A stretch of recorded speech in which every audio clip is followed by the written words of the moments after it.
जरा मैप देखिए। एक छोटा सा देश जो इतने सारे दुश्मन देशों से घिरा है, लेकिन आज तक इजराइल का कोई बाल भी बाका नहीं कर पाया, क्योंकि इजराइल की सीक्रेट एजेंसी मोसाद जो खड़ा है। करीब 2.2 अरब पाउंड बजट, 7,000 से ज्यादा स्टाफ, खूंखार मिशन और एडवांस लेवल की ट्रेनिंग और औजार।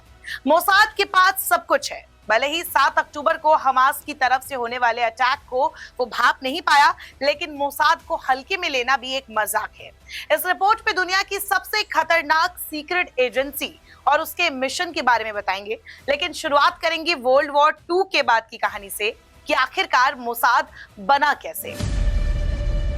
1945 में वर्ल्ड वॉर 2 खत्म हुआ तो जीतने वालों में थे ब्रिटेन, यूएस, फ्रांस, यूएसएसआर। इनका साथ देने वाले यहूदियों यानी कि जूस को जंग के बाद रिवॉर्ड मिला और यूएन के समर्थन में इजराइल बना 1948। लेकिन क्योंकि एक देश को तोड़कर ये देश बना था, और वो भी पैलेस्टीन, मिडिल ईस्ट का एक देश जहां एक ऐसा केंद्र है जो मुस्लिम, क्रिश्चियन और जूइश सबके लिए नाक की लड़ाई बन गई। जगह थी जेरूशलम, जिसके कुछ हिस्से पर अब इजराइल का कब्जा है और इजराइल इसे अपना कैपिटल भी मानता है। हालांकि पूरी दुनिया इसे ऑफिशियली इजराइल का कैपिटल नहीं मानती। वर्ल्ड वॉर 2 के बाद जब यूएन बना, तब यूएन ने इजराइल के हिस्से में उम्मीद से ज्यादा हिस्सा बांट दिया। पैलेस्टीन में जहां जूज नहीं भी रहते थे, वो इलाका भी इजराइल के हिस्से में आ गया था। सबसे बड़ा विवाद तो जेरूशलम को लेकर था, जो इंटरनेशनल कंट्रोल में रखा गया था। जेरूशलम, जिस पर मुस्लिम, यहूदी और क्रिश्चियन सभी अपने अलग अलग दावे करते आए हैं। खैर, ये एक अलग मुद्दा है। इजराइल पर वापस लौटते हैं। पैलेस्टीन के साथ साथ अरब देश भी यूएन के फैसले को मान नहीं सके इतने सालों बाद। इजराइल ने पैलेस्टीन के अलावा पोलैंड, लेबनान, इजिप्ट सबको समय समय पर हराया है, उनका हिस्सा कब्जे में लिया है। लेकिन कैसे? अपनी ताकतवर सेना और स्ट्रेटेजी से। दुश्मनों से इजराइल को बचाने के लिए कई सारी इनके पास इंटरनल और सीक्रेट एजेंसीज है, जिसमें से मोसाद सबसे पावरफुल मानी जाती है, जो दिसंबर 1949 में बनाया गया। 1957 German Jewish Holocaust survivor doctor Fritz Bauer ने मोसाद को एडोल्फ एचमैन की खबर दी कि वो जिंदा है और अर्जेंटीना में है। एचमैन ने वॉर के वक्त हजारों जूस को मारा था। वर्ल्ड वॉर 2 में जर्मनी ने जब सरेंडर किया तो एचमैन 3 बार पकड़े गए, लेकिन हर बार वो भाग निकले।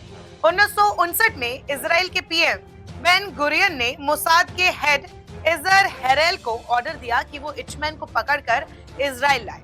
पहले मोसाद ने इंटरनल सिक्योरिटी एजेंसी की मदद से एचमैन का पता निकाला, फिर 30 मेंबर की टीम वहां पहुंची और एचमैन को किडनैप करने का प्लान बनाया गया। मई 11, 1960 एचमैन रोजाना की तरह ऑफिस से घर जा रहे थे। बस से उतरे तो मोसाद ने उन्हें उठा लिया। फिर 9 दिन बाद मोसाद एजेंट और एचमैन सारे फ्लाइट क्रू के ड्रेस में तैयार होकर फ्लाइट से इजराइल की धरती पर वापस आ गए। बाद में उसे फांसी दे दी गई। ये तो मोसाद के शुरुआती दौर का मिशन था। इसके बाद मोसाद ने कई बड़े मिशन को अंजाम दिया। मोसाद ने इतने सालों में कभी ट्रैप्ड कार, फोन बम, रिमोट कंट्रोल बंदूकें और जहर जैसे तरीकों का इस्तेमाल करके अपने दर्जनों दुश्मनों को ढेर कर दिया। एक और सबसे फेमस किस्सा है, बात है 1972 की म्यूनिख ओलंपिक की, जब 8 फिलिस्तीनी आतंकियों ने हमला किया था। इस हमले में 2 इजरायली खिलाड़ियों की मौत हुई थी और 9 खिलाड़ियों को कैद कर लिया गया था। बाद में सभी 9 खिलाड़ियों को मार दिया गया था।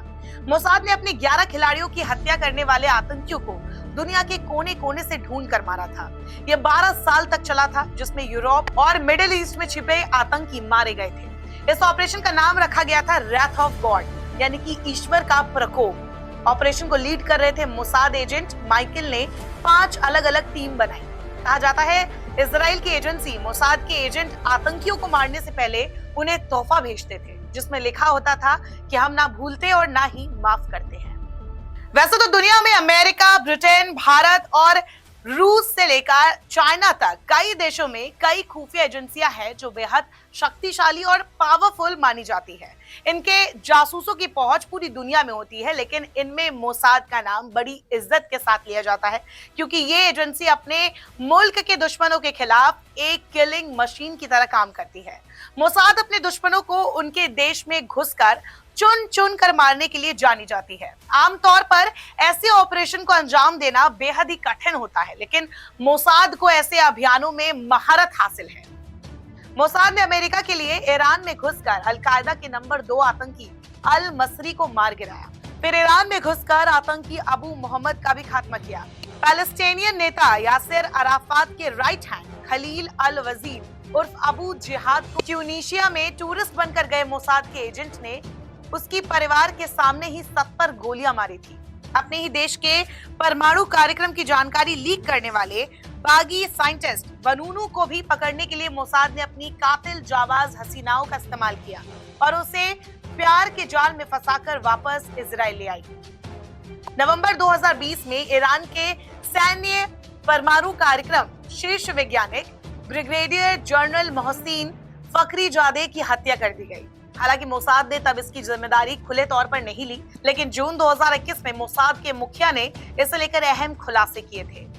अरब के आतंकियों द्वारा हाईजैक फ्रांसीसी विमान को मोसाद अपने 94 नागरिकों के साथ युगांडा से मुक्त कराकर लाई थी। ये ऑपरेशन भी काफी फेमस रहा था। मोसाद के जासूसों के लिए मैग्नेटिक बम पसंदीदा हथियार है क्योंकि इन्हें दूर से ही ब्लास्ट किया जा सकता है। साल 2012 में ईरान के न्यूक्लियर साइंटिस्ट मुस्तफा अहमदी रोशन को उनकी कार के नीचे लगे मैग्नेटिक बम से ही उड़ाया गया था। मोसाद के जासूसों ने फोन बमों का भी इस्तेमाल किया है। 1996 में देखा गया था हमास के मास्टर बम बनाने वाला यहाँ अय्याश को मोबाइल फोन में ब्लास्ट करके ही मारा गया था। जहर देना भी मोसाद का एक फेवरेट कह सकते कि तरीका है। माना जाता है कि साल 2007 में न्यूक्लियर साइंटिस्ट अर्देशर हुसैनपुरा को जहरीली गैस से मार दिया गया था। ये कई सालों तक मोसाद के दुश्मन की लिस्ट में शामिल था जिसे मोसाद ने खत्म किया था। नमस्कार, मैं हूं मानक गुप्ता। अगर आपको हमारा ये वीडियो पसंद आया हो तो इसे लाइक और शेयर जरूर करें और हाँ, हमें सब्सक्राइब और फॉलो करना ना भूलें ताकि आप देश और दुनिया की कोई खबर मिस ना करें। तो जुड़े रहिए हमारे साथ और देखते रहिए न्यूज़ 24।